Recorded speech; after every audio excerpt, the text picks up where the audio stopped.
Hello everyone and welcome to Biotonic PCB. This is your chemistry wizard Sanjay Arya and मैं स्वागत करता हूं आपका the most awaited session of this year जो सारे बच्चे रिक्वेस्ट कर रहे थे, डिमांड कर रहे थे on your demand over here. This is chemistry strategy for NEET droppers. तो मेरे नीट के सारे बच्चे जो मुझसे कंटिन्यूसली पूछेंगे सर केमिस्ट्री में कैसे एस करना है, कैसे एक बढ़त बना के चलनी है, तो ये वाला वीडियो लास्ट तक देख लो. अच्छा एक बात और, इस वीडियो के लास्ट में आपके लिए एक बहुत बड़ा सरप्राइज है. So do watch this video till the end, क्योंकि आप लोग मुझसे डायरेक्टली कनेक्ट हो सकते हैं after the end of this video.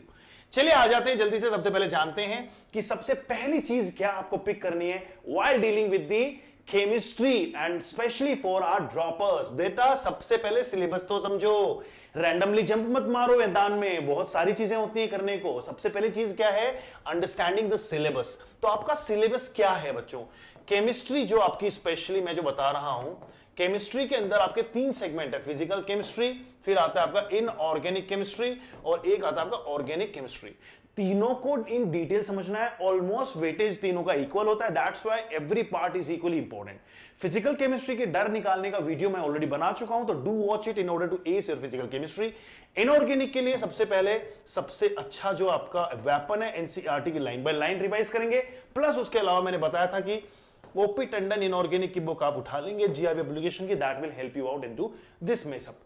Organic की बात करेंगे तो अनडाउटली एनसीईआरटी तो आपकी इंपॉर्टेंट है ही. उसके अलावा में मैंने बताया था कि सोलोमन फ्राइल एक बुक आती है जो कि एमएस चौहान एडिशन के नाम पे मिल जाएगी.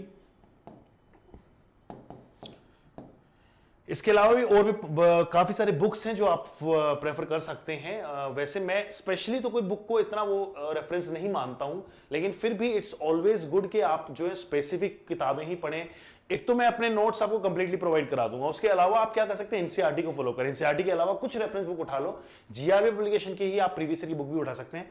सोलोमन फ्राइल या एमएस चौहान का एक नीट एडिशन देखना अगर आपको मिलता है मार्केट में, तो that will be more helpful for you. ये बात थी सिलेबस समझने की, केमिस्ट्री के कॉम्प्लिकेटेड सिलेबस की बात. अब बात करते हैं कि इसके अलावा मुझे क्या करना चाहिए. मुझे सबसे पहले पढ़ाई करनी चाहिए बड़े ही रिलायबल सोर्स पे. तो सबसे पहला रिलायबल सोर्स आपके लिए है हमारा एक चैनल जिसका नाम है, जहां से वीडियो आपको मिला है, बायोटॉनिक पीसीबी. तो मेरे बच्चों बायोटॉनिक के ऊपर आपको सारे के सारे कंटेंट आपको फ्री ऑफ कॉस्ट मिल जाएंगे. मेरा केमिस्ट्री के वीडियोस धड़ाधड़ जा रहे हैं. वानी मैडम आपके लिए बायो लेके आई हुई हैं. हमारे आयुध सर हैं जो फिजिक्स का ज्ञान दे रहे हैं आपको. उसके अलावा आपको क्या करना पड़ेगा, एनसीईआरटी. तो एनसीईआरटी जो होगी आपको वो हेल्प करेगी throughout your entire academic year, not in the terms of chemistry but also for physics and bio. Then we have some reference books.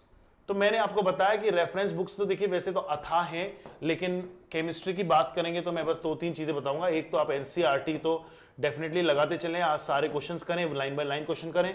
दूसरा जो मैंने आपको बताया था कि जीआरबी पब्लिकेशन की आपकी बुक आती है बाय ओपी टंडन.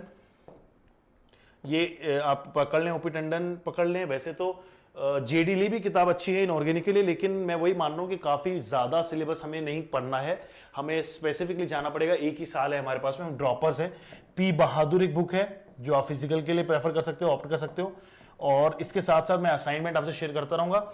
और चाहे तो जीआरबी पब्लिकेशन की उठा सकते हैं आप ऑर्गेनिक, या फिर आप मैंने बताया जो एमएस चौहान आप उठा सकते हैं to ace your organic chemistry. तो ये तीनों बुक्स जो होती हैं ये आपकी हेल्प करेंगी. This is the most reliable source what I find from my side. इसके अलावा आपको कुछ और ज्यादा अच्छा करना है तो there are a set of things that you can do within the time period. अब आते हैं नेक्स्ट हमारे सामने है प्रैक्टिस रेगुलरली. रेगुलर प्रैक्टिस करना भी बड़ा जरूरी होता है, बिकॉज रेगुलर प्रैक्टिस नहीं करेंगे, एक दिन का भी गैप दे देंगे ना तो ट्रबल केओस क्रिएट हो जाते हैं. सो आपको हर दिन क्या करना होगा, रेगुलर प्रैक्टिस के अंदर क्या करना पड़ेगा. सबसे पहला मेरा वाईटी लेक्चर अटेंड करें. लेक्चर के बाद में आप क्या करेंगे, उसको रिवाइज करें. रिवाइज करने के बाद में क्या करें, थोड़े बहुत सॉल्व्ड एग्जांपल्स को गो थ्रू करें. और जब ये कर पाए तो उसके बाद में जंप करके सीधे किस में आ जाए, प्रीवियस ईयरली जो आज क्वेश्चंस होते हैं उसको. ये आप इस प्लेटफॉर्म को या इस बेसिकली सीक्वेंस को फॉलो करें, डेफिनेटली आपको हेल्प मिलेगी. नेक्स्ट है आपके सामने create a study time table. तो आपको एक टाइम टेबल मेंटेन करना बड़ा जरूरी होता है, बिकॉज क्या होता है ना कि पूरा जो थ्रू आउट द डे हमारी जो जर्नी होती है ना, उस पूरी जर्नी के अंदर अगर आपने एक स्पेसिफिक टाइम टेबल नहीं बनाया तो एफिशिएंटली नहीं पढ़ पाओगे. इसलिए मैं जनरली क्या बनाता हूं, मॉर्निंग में उठो, सबसे पहले एक लिस्ट बना लोगे, टू डू लिस्ट, आज के मेरे टास्क क्या है, उनको टिक और क्रॉस करते चलो। अगर मान लीजिए सही है, कर लिया अटेम्प्ट, हो गया टिक, नहीं कर पाए क्रॉस लगाओ, लेकिन करके दिखाओ at the end of the day. Plus study time table इसलिए भी मैंडेटरी है बच्चों, ताकि आपको क्या पड़ जाए, आदत पड़ जाए। अगर आप कंटिन्यूअसली इसी चीज को करते रहेंगे ना, तो आपको ये क्या होगा, आपके ये कैरिकुलम में सेट हो जाएगा, this is how will be doing, और कंटिन्यूअसली आप इसको कर पाएंगे थ्रू आउट द ईयर। लेकिन अगर आपने इस तरह के स्टडी टाइम टेबल की फॉर्मेशन नहीं की, तो हर दिन एक रैंडम टास्क रहेगा। रैंडम टास्क में हमेशा डिफिकल्ट होता है एक पर्टिकुलर चीज को एस करना। That's why study time table बनाना बहुत ही जरूरी है। उसके बाद में क्या करेंगे, अपने फोन को मार दीजिए स्विच ऑफ, और अनटिल और अनलेस कि आपका टास्क जो है वो मिल चुका है, आप उठेंगे नहीं। 11 से 1 पढ़ो, चाहे आप 2 से लेके 5 जाओ, उसके बाद में 7 से लेके फिर से 10 पढ़ो।